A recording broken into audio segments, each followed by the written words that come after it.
Vəliyev özünün təzə dəbdəbəli Cadillac'ında onların dalınca gəldi.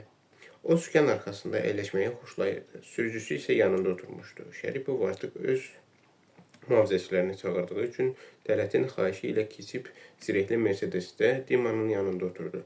Vəliyevin öz mühafizəçiləri vardı. Qara Hammerdə gəlmişdilər.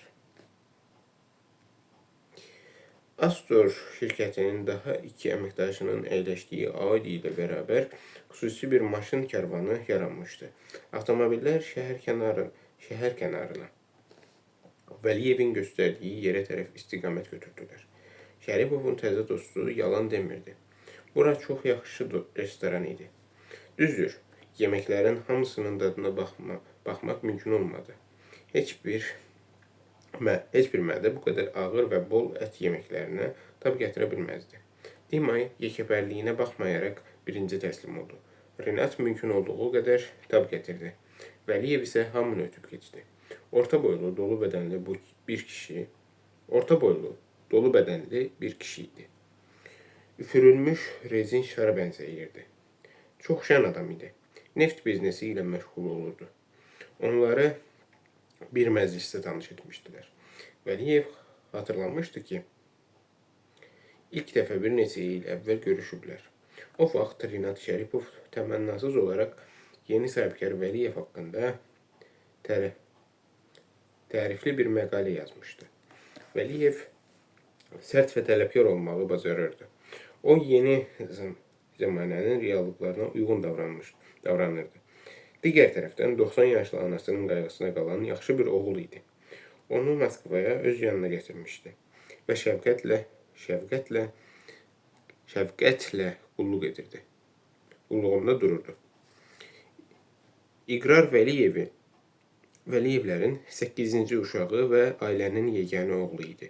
Onun atası inadla hamıya sübut etməyə çalışırmış ki, arvadı əvvəl-axır onun üçün varis doğacaq. Qadın 45 yaşına dünyaya oğlan uşağı gətirənə qədər doğmuşdu. İqrarın doğulması ailəyə böyük sevinç gətirmişdi. Aydındır ki, Vəliyev təkcə varis sayılmırdı. O, həm də valideynlərinin qayğısına qalmalı idi. 8 uşaq doğmuş anası isə 90 yaşına dək yaşaya bilmişdi. Ağlı yerində, yaddaşı da yaxşı idi. İqrarın 4 uşağı vardı. Doğma rayondan olan saysız hesabsız qohumları daim onun ətrafında olurdu. O da heç kimi rədd etmir, hamıya yardım göstərirdi.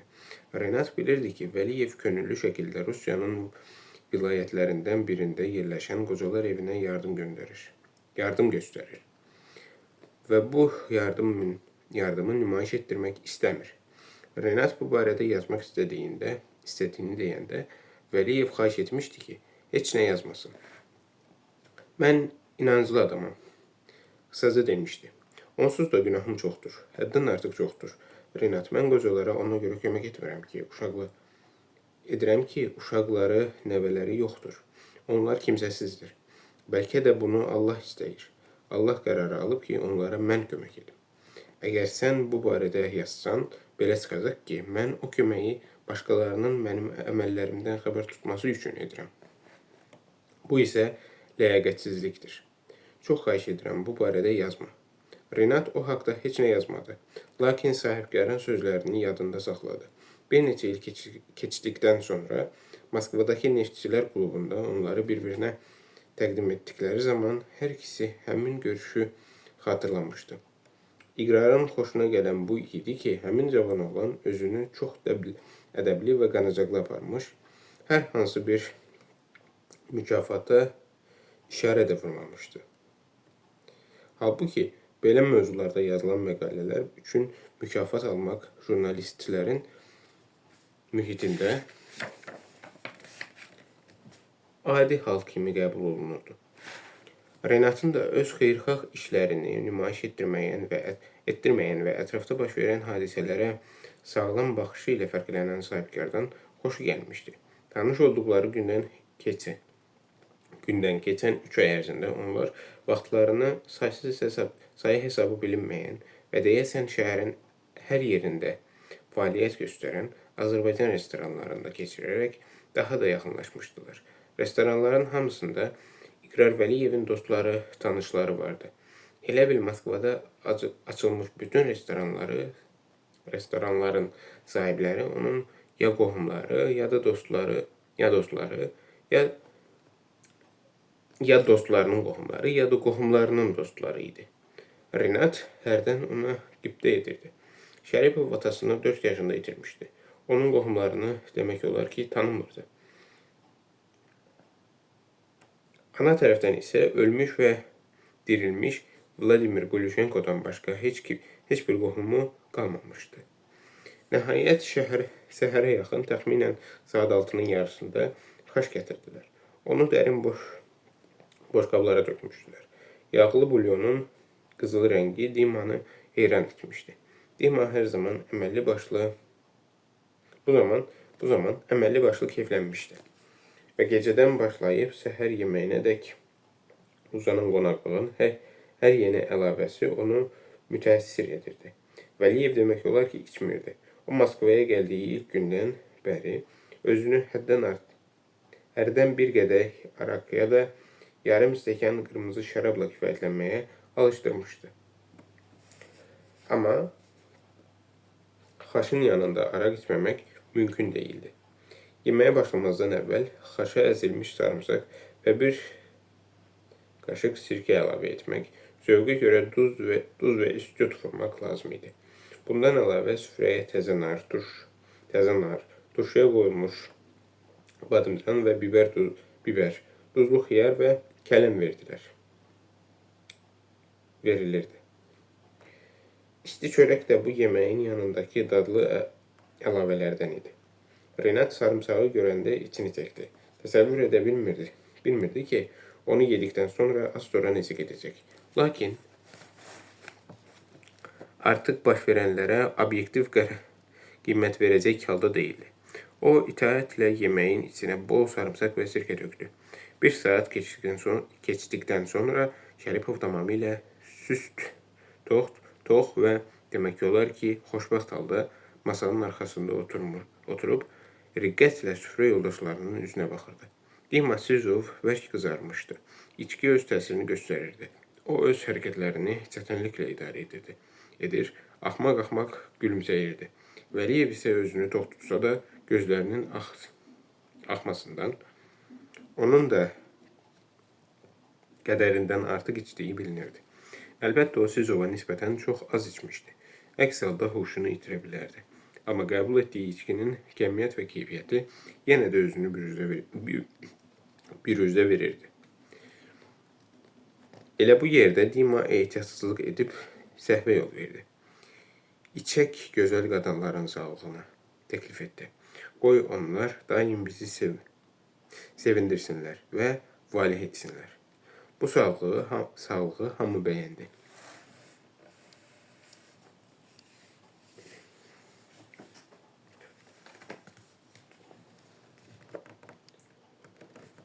Qoy bizim əziz Rinat evlənsin və onun böyük bir ailəsi olsun. Vəliyev təntənə ilə dedi. Qoy bütün qadınlar ona Svetlana kimi yox, həqiqətən vurulsunlar. Dima əlavə etdi. Svetlana'nın adı çəkiləndə Rinat başını aşağı salıb dinmədən köks ötürdü. Nə olub? Vəliyev narahat halda soruşdu. Nə üçün mən heç nə bilmirəm? Bizim dostumuzun xətrinə kim deyib? Onun təkcə xətrinə dəyməyiblər. Həm də təhqir ediblər. Dima bildirdi. Əgər ayıq olsaydı, bu əhvalatı danışmazdı. Amma o qədər çox içmişdi ki, dilini saxlaya bilmirdi. O Kiyevə sevgilisinin yanına gedib. Orada isə onu məşuqu ilə yataqda tutub. Sizov guruldadı. O qadın bizim dostumuza xəyanət edib.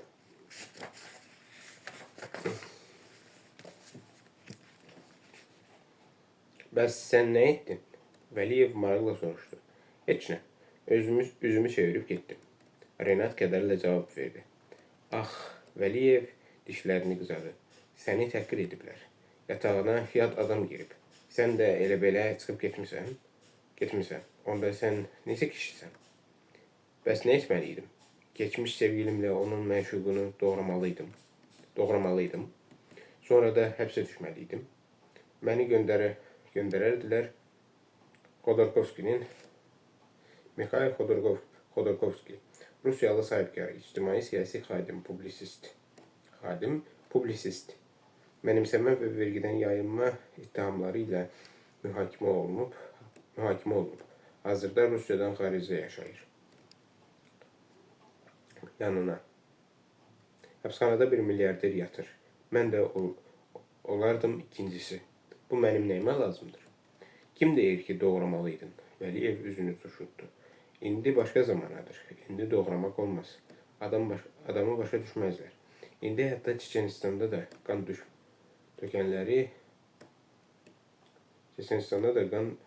düşmənləri azalıb. Əgər birini öldürsən, səni həbs etmək üçün axtarmağa başlayacaqlar. Adamlarda şərəf, namus hissi qalmayıb. Düzdür, Dima başını söhbətdi. Əvvəllər deyirdilər, cənab, siz şərəfsizsiniz. Və bu, həmin şəxs üçün ən ağır təhqir sayılırdı. Amma indi kiməsə şərəfsiz və ya namussuz desən, adama gülərlər. Azərbaycan dilində bu söz elə əvvəlki kimi çox böyük təhqirdir. Vəliyev bildirdi. Kişiyə namussuz desələr, onu deyən adamı öldürməlidir. Namussuz adam öz anasını satmağa, bacısını fahişəxanaya verməyə, arvadının xəyanətinə göz yummağa qabil olan adamdır.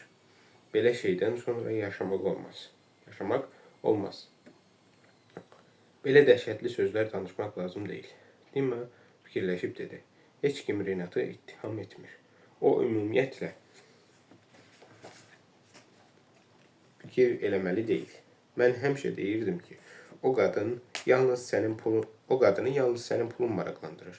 Renat isə ona dəlicəsinə vurulmuşdu. Çünki axmaqdır. Dayan. Vəliyev onun sözünü kəsdi.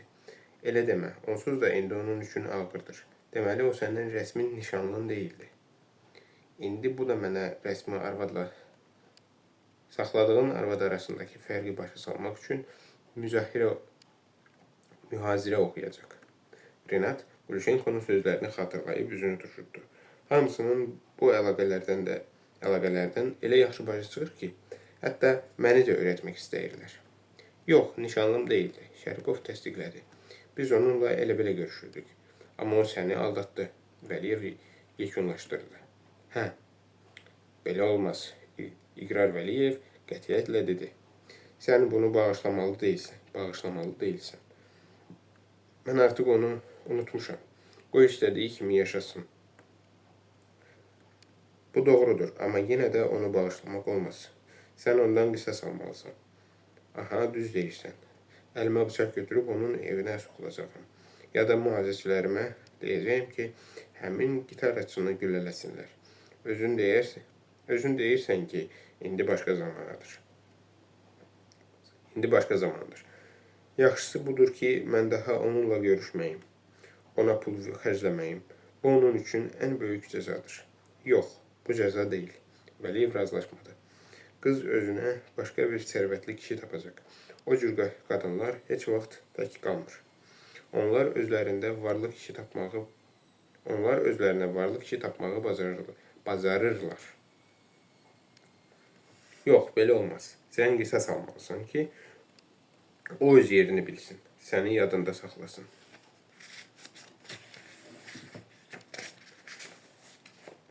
Yaxşı. Renat əlini yellətdi. Mən onun evini yandıraram. Ya da maşınını partladaram. Onda yaxşı olar. Yox, sən nə danışırsan? Vəliyev üzünü turşutdu. Bu xuliqanlıqdır. Həm də qəsdən törədilmiş xuliqanlıq. Əlbəttə, mən hüquqşünas deyiləm. Amma belə şeylər eləmək olmaz.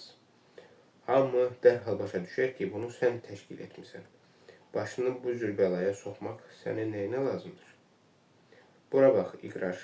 Mən səni başa düşmürəm. Bayaqdan mənə sübut etməyə çalışırsan ki, qisas almaq lazımdır. Həm də deyirsən ki, xuliqanlıq etmək olmaz. Onda necə qisas alım? Gecələr ona zəng vurub qulağına fit çalım.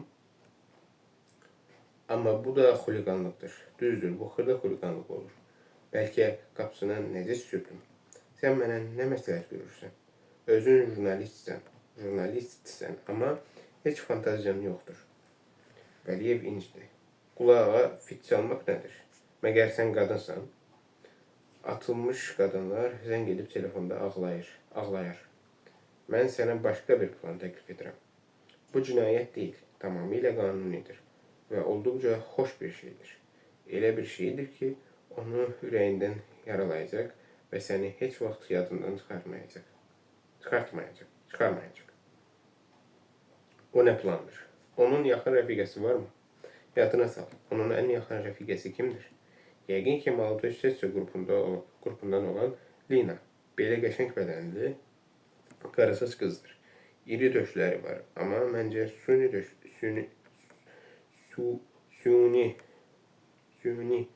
döşlərdir. O ölçüdə sinə olmur. Sən onu görmüsən? Əlbəttə görmüşəm. Mən onu yaxından tanıyıram. Nə üçün soruşursan? Onun əri var, məncə adaxlısı var. Lina'nın bu məsələyə nə dəxli ola bilər? Mən səni anlamıram. Mən sənə deyim, nə etməlisən?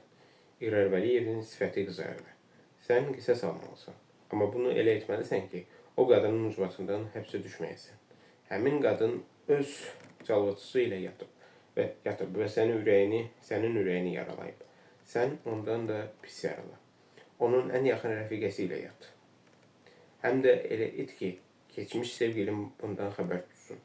Bax, onda başa düşər ki, o sənin üçün kim imiş? Heç kim. Sən ona heç hörmət bəsləməmisən. Sadəcə onun xidmətlərindən istifadə etmisən. Bax, onda onun halı pis olacaq. Çox pis. Şəripov öz təzə dostuna həm hörmətlə, həm də ehtiyatla baxırdı. Görünür, bu Qafqazlanın qisasın incəliklərindən başı çıxırdı. Renatın yadına düşdü ki, Lina'ya yaxınlaşdığı zaman Svetlana həmişə gərgin olur və biraz həyəcanlanırdı. Lina bədən quruluşuna görə Svetlanadan qəşəng idi, lakin o Renatın xoşuna gəlmirdi. Həddən artıq həris, etirazlı dodaqları, həddən çox nəzərə çarpan bədən üzvləri, şərqililərə xas gözəlliyi vardı. Lakin Renatın Svetlanadan daha çox xoşu gəlirdi. Amma Vəliyev haqlıdır. Lina ilə görüşməsi Svetlananı əsəbləşdirib özündən çıxarır. O, Renatın belə bir addım atacağına inana da bilməz. Vəliyev tamamilə haqlıdır. Bundan yaxşı qisas fikirləşmək mümkün deyil. Həm də adamı heç bir cəza gözləmir. Cinayət məcəlləsində bu cür davranışı cəzalandırmağı nəzərdə tutan maddə yoxdur. Əlbəttə, əgər o qadına təcavüz etməyə hazırlaşmırsa. Amma Lina ilə razılığa gəlmək asandır. Niyə danışmırsan? Vəliyev xəbər aldı. Fikirləşirsən ki, bu yaxşı hərəkət deyil? Bəs o səninlə yaxşı rəftar edib, başqaları pis və vicdansız hərəkət etdiyi halda, sən daim yaxşı və vicdanlı davransan, həyatda həmişə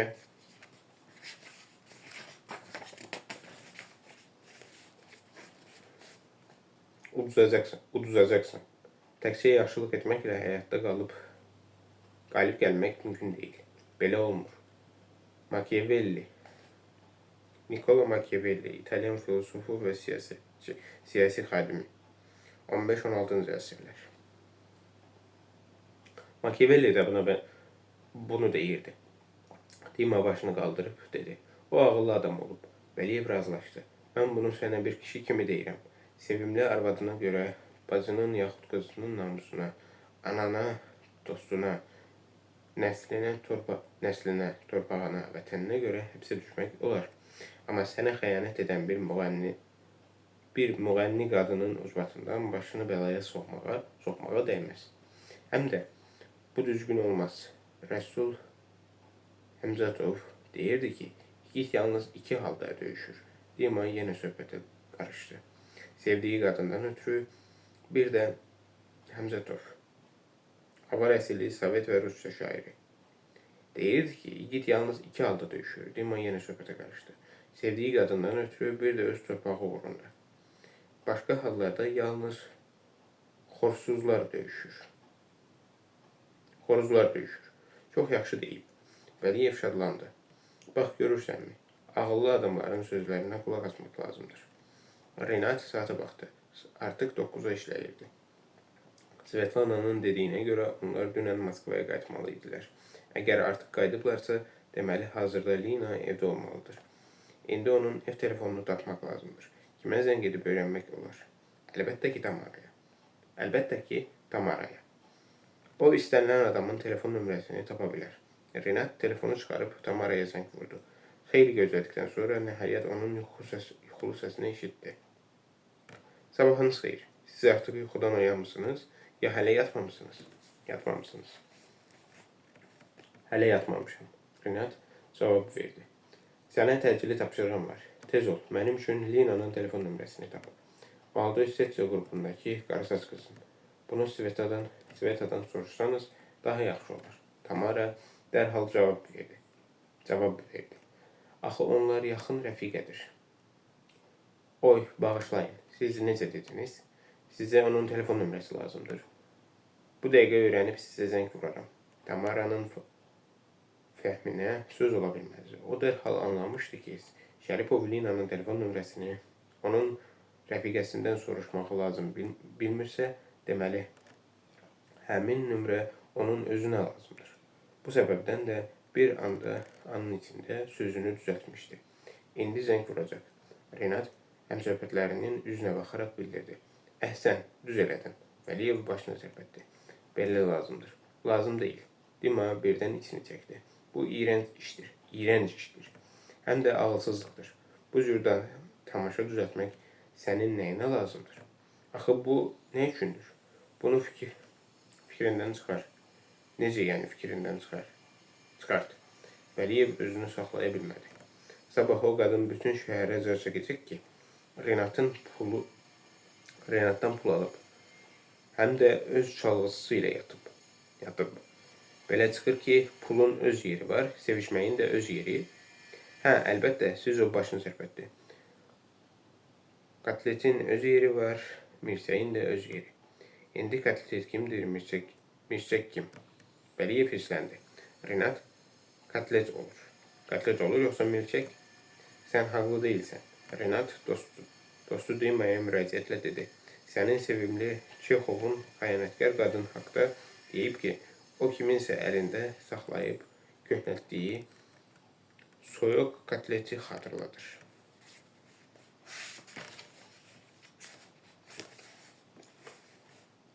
Bunu onun qəhrəmanlarından biri deyib. Bunu deyən onun özü idi. Renat razılaşmadı. Yeri gəlmişkən Çexov da çox əzab çəkirdi. Onun özünü də qadınlar aldatmışdı və buna görə çox fikir edirdi. Demək, indi də Çexov olmuşsan? Dima kinayə ilə soruşdu. Onda nə üçün öz alballı bağını yazmırsan? Yazacağım. Renat əminliklə dedi. Mən hələ çox şey yazacağım. Sənin layihənin də ötəsindən gələcəyəm. Amerikalılarla olan layihənin. Hər şeyi barədə yaza bilmək üçün günü sabah təyyarəyə oturub gedəcəyəm New Yorka. Sonra da Parisə. Sən hələ məni yaxşı tanımırsan. Elə bilirsən ki, indi mənim pulum var deyə daha heç nə bacarmıram. Nə qadını əlimdə saxlaya bilirəm, nə də yaxşı məqalə yaza bilirəm. Açıq danış, sözdən yayınma. Bacararsan, siz o razılaşdı. Amma bu Lina məsələsini bir kənara qoy. Axı sənin ondan xoşun gəlmir. Bu sənin nəyinə lazımdır? Acığa. Renat inadla bildirdi. Svetlana'nın acığına. Hamının acığına. Qoy bilsinlər ki, məni aldadıb cəzasız qalmaq olmaz. Onda məni heç kim aldatmayacaq. Bu vaxt telefon zəng çaldı. Tamara idi. O Lina'nın ev telefonunun nömrəsini dedi. Renat bir-birinə yapışmış dodaqlarını yalayıb nömrəni yığmağa başladı. Vəliyev razılıqla başını tərpətdi. Dima isə narazı halda başını buladı. Onun bu oyundan xoşu gəlmirdi. 10-cu fəslin sonu.